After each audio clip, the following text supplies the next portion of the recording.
तो आज का हेडिंग अपना होगा conversion of one trigonometric function to other inverse trigonometric function.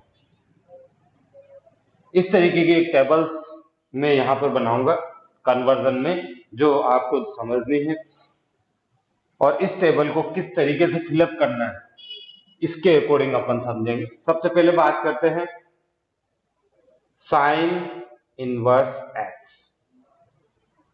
अच्छा, एक तरीके से मैं इसको इक्वल में लिख रहा हूं, यानी ये सारी वैल्यूज जो होंगी, जितनी भी मैं यहाँ लिखूंगा, ये सब इक्वल होंगी किसके? साइन इनवर्स एक्स के, है ना। और इसी के अकॉर्डिंग अपन बाकी के सारे फॉर्मूलों को भी करेंगे। दूसरा मैं लिख रहा हूं cos inverse x, tan inverse x, cot inverse x, sec inverse x, and last one is cosec inverse x। Sine inverse, cos inverse, ये 6 ट्रिग्नोमेट्रिक रेशियोज हैं। इनको अब अपन इधर वाली टेबल के लिए बात करते हैं। तो ये एक तरीके से आप टेबल की फॉर्म में बना सकते हो इस तरीके से। ये अपना फर्स्ट टेबल होगी। इसके बाद यहाँ पर मैं कॉलम वाइज जब स्प्लिट बना रहा हूं, तो यहाँ पर भी मैं साइन इनवर्स एक्स ही लिख रहा हूं, ठीक है। पहला वाला साइन इनवर्स एक्स को बाहर चेंज करते हैं, इधर मैं लिख रहा हूँ कॉस इनवर्स एक्स। ध्यान से समझना है, ऑब्जेक्टिव एग्जाम के लिए बहुत ही इंपॉर्टेंट है। टेन इनवर्स एक्स मेनली जो है ये 3 है, बाकी के तो इनके इनवर्स में कैसे चेंज करते हैं ये अपनों को पता है। Cot inverse x, sec inverse x, and last one is cosec inverse x. Okay, तो सबसे पहले अपने को ये समझना है, ट्रिक को समझना है। साइन इनवर्स एक्स के टेबल के अंदर अपन बात करें तो यहाँ तो साइन इनवर्स एक्स ही आ जाएगा, क्योंकि ये दोनों तो इक्वल है, ठीक है। कॉस इनवर्स एक्स वाले में जो जो फिलअप बॉक्स है उनको मैं भर रहा हूँ, है ना। कॉस इनवर्स वाले में तो कॉस इनवर्स एक्स ही लिख देते हैं। टेन इनवर्स वाला, ये यहाँ पर टेन इनवर्स एक्स लिख दिया है। कोट इनवर्स एक्स, ये यहाँ पर लिख दिया है cot inverse x. Sec inverse x के अंदर ये यहाँ पर सेक इनवर्स एक्स आ गया। कोसेक इनवर्स एक्स, ये यहाँ पर कोसेक इनवर्स, ये तो इक्वल एज इट इज रहेंगे, है ना। तो इनमें तो कोई चेंजेस नहीं आ रहा है। अब बात करते हैं कि इन सभी वैल्यूज को एक पार्ट से दूसरे पार्ट में कैसे कन्वर्ट किया जाए। साइन इनवर्स एक्स को कोस इनवर्स में क्या लिखेंगे, ठीक है। तो चाहे कोई भी वैल्यू आ जाए, किसी भी तरीके से आ जाए, अपना कंसेप्ट वही रहेगा कि ये जो वैल्यूज है उसको अगर इक्वल टू में थीटा एज्यूम कर दिया जाए, इक्वल टू थीटा एज्यूम कर दिया, तो x equal to sine theta, ठीक है। x इक्वल टू अगर साइन थीटा आ गया तो ये यहाँ पर मैं एक ट्राइंगल बना रहा हूं साइन थीटा के लिए, ये साइन थीटा आ गया। तो sine theta is equal to क्या होता है? Perpendicular upon hypotenuse. जो 10th क्लास वाला जो कंसेप्ट है उसी को यूज में ले रहा हूँ, सिंपल कंसेप्ट है, ठीक है। तो परपेंडिकुलर अपॉन हाइपोटेन्यूज, परपेंडिकुलर की जगह पे x लिख दिया, हाइपोटेन्यूज की जगह पे 1। थर्ड वाली जो साइड है बेस, उसको अपन कैलकुलेट कर सकते हैं, root of 1 minus x square. छोटा सा ट्राइंगल बना लेना, ठीक है।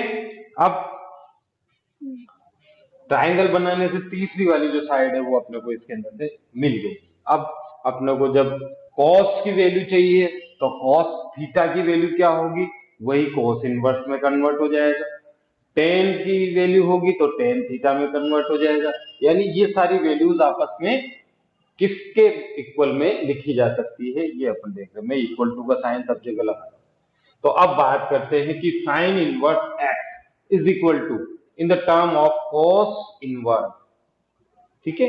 कॉस इनवर्स में इसको क्या बोलेंगे? तो अपना formula sine cos ten coat वाला वही यहां से लेना है, परपेंडिकुलर बेस और हाइपोटेन्यूज, तीनों के रेशो में कोस थीटा को क्या बोलेंगे, वही आपको इसके अंदर ब्रैकेट में लिख देना। तो cos थीटा इक्वल टू क्या हो जाएगा, बेस अपॉन हाइपोटेनियस।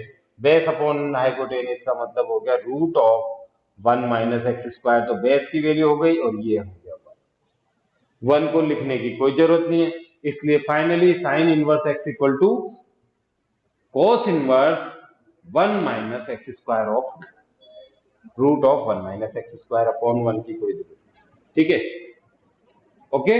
अब इसको अपन टेन इनवर्स में क्या लिखेंगे, ये यहां पर बात करते हैं। ये इनवर्स की जो एक्स है उसकी जगह पे क्या आएगा, एक तरीके से इसको मैं मार्क कर देता हूं। टेन इनवर्स एक्स यानी टेन इनवर्स में क्या लिखेंगे, क्या होता है फॉर्मूला टेन इनवर्स में जब लिख रहे हो तो टेन थीटा इक्वल टू क्या होता है, परपेंडिकुलर अपॉन बेस।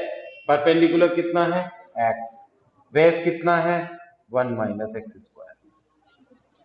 ये इसी ट्राइंगल से आपको सारी वैल्यू लिख देंगे। अच्छा, तीन वैल्यू आने के बाद बाकी की तीन कैसे आएगी, मोस्टली तीन में से एक वैल्यू निकालनी है, इंपॉर्टेंट है, बाकी इजी वे में अपने पास निकलेगी। तो कोट इनवर्स क्या होता है, रेसिप्रोकल ऑफ टेन इनवर्स। तो ये यहां हो गया cot inverse is equal to root of 1 minus x square upon x. Trick को समझना है, सेक इनवर्स किसका रेसिप्रोकल है, कॉस का। तो ये हो गया sec inverse 1 upon root of 1 minus x square, इसका रेसिप्रोकल। इसलिए मैंने अभी फिलहाल यहां पर 1 लिखा है। कोसेक इनवर्स एक्स में क्या आ जाएगा, कोसेक इनवर्स 1 अपॉन एक्स। ध्यान से समझना है, इस टेबल को अपने को फिलअप करना है और एक एक चीज को। अच्छा, ये बना के याद करने की जरूरत नहीं, ट्रिक होना चाहिए। एक लाइन का एक क्वेश्चन कोई सा भी पूछा जाता है तो सारी लाइनों को यूज में लेके टेबल बना के लर्न करने की जरूरत है। ओके, हर बार आपको अपना एक ट्रायंगल बनाना पड़ेगा। ठीक है, तो मैंने जगह छोड़ रखी है, इसमें मैं अब आता हूं कोस के ऊपर। कोस वाले का ट्रायंगल भी इसी तरीके से इक्वल टू थीटा एज्यूम किया और ये ट्रायंगल मैंने बना दिया थीटा के लिए, और ये cos theta equal to theta assume किया। तो x equal to cos theta हो। कोस थीटा का मतलब कोस थीटा की वैल्यू, अब ये यहां पर x आ गया और यहां पर 1 आ गया, तो ये आपके आ गया 1 माइनस एक्स स्क्वायर। समझ में आ रहा है। अब साइन थीटा इक्वल टू आप यहां पे लिखेंगे sine inverse root of 1 minus x square upon 1, perpendicular upon hypotenuse. Cos की जगह तो कोस एज इट इज आ गया। अब टेन के लिए बात करें तो टेन इनवर्स में क्या आ जाएगा, परपेंडिकुलर अपॉन, यानी यहां पर इसका 1 माइनस एक्स स्क्वायर ऊपर, एक्स नीचे, तीनों निकल गए। उसके बाद वाले तीनों कैसे लिखने हैं ये आप अच्छी तरह से जानते हो, उसको फिलअप कर सकते हैं। ठीक है, ये आप भर सकते हैं, इसका रेसिप्रोकल कर देना है तीनों को। ठीक है, तो ये आपको भरना है। मैं आगे की तरफ बढ़ रहा हूं टेन के लिए, टेन कोट, और इसके अंदर अब आगे क्या चेंजेस होगा एक बार बना के देखना है, बाकी चीज अपने आप इसके अंदर से क्लियर हो जाएगी। Tan inverse x equal to theta, तो x equal to tan theta. Tan theta का ट्राइंगल अब बना देते हैं, ये टेन थीटा, ये हो गया एक्स और ये परपेंडिकुलर अपॉन बेस। तो अब आप यहाँ पर वैल्यू चेंज हो गई 1 प्लस एक्स स्क्वायर, क्योंकि अब हाइपोटेनियस निकालना है, तो हाइपोटेनियस की वैल्यू आ गई। तो अब अपन बात करते हैं सबसे पहले साइन इनवर्स में क्या लिखेंगे। साइन इनवर्स में क्या लिखेंगे, P upon H, perpendicular upon hypotenuse. Hypotenuse is 1 plus x square. तो आप देखिए sine inverse x upon root of 1 plus x square अगर कहीं लिखा हुआ है तो उसको आप सीधे टेन इनवर्स x लिख सकते हो, या कोस में बदलना है तो कोस में लिख। तो ये सारी चीजें अपने को समझनी है। अब बात करते हैं कोस इनवर्स में, तो क्या आ जाएगा, बेस अपॉन हाइपोटेनियस। तो cos inverse 1 upon root of 1 minus x square, 1 plus x square. Base upon hypotenuse. Tan inverse ए डिजीज आ गया। इन तीनों के बाद बाकी के तीन कैसे भरने हैं ये आप अच्छी तरह से जानते हैं। टेन की जो वैल्यू है उसमें और कोट की वैल्यू में क्या रिलेशन होता है ये आप अच्छी तरह से जानते हो। इनकी बाकी की वैल्यू कैसे निकलेगी ये भी आप अच्छी तरह जानते हो। ठीक है, कोट इनवर्स एक्स के लिए फिर भी आप चाहे तो ट्राइंगल बना सकते हैं। Cot inverse x is equal to theta, then cot theta equal to, तो इसका डायग्राम में और इसके डायग्राम में क्या फर्क हो जाएगा, वन तो यहाँ पर आएगा, एक्स यहाँ पर आएगा और ये वन प्लस एक्स स्क्वायर यहाँ पर आएगा। तो क्या होगा साइन इनवर्स में, अब ये आपस में कन्वर्ट हो जाते, one upon under root one plus x square. Cos inverse में इसका उल्टा x upon root of one minus x square. Tan inverse में आ जाएगा one upon x. Cot inverse x आ गया। बाकी की दोनों वैल्यू अपन को भरनी है। ये जो फिल रख रहा हूं मैं ये आपको भर के निकालना है, एक बार प्रैक्टिस करनी है ताकि ये चीज अपने को आ जाए।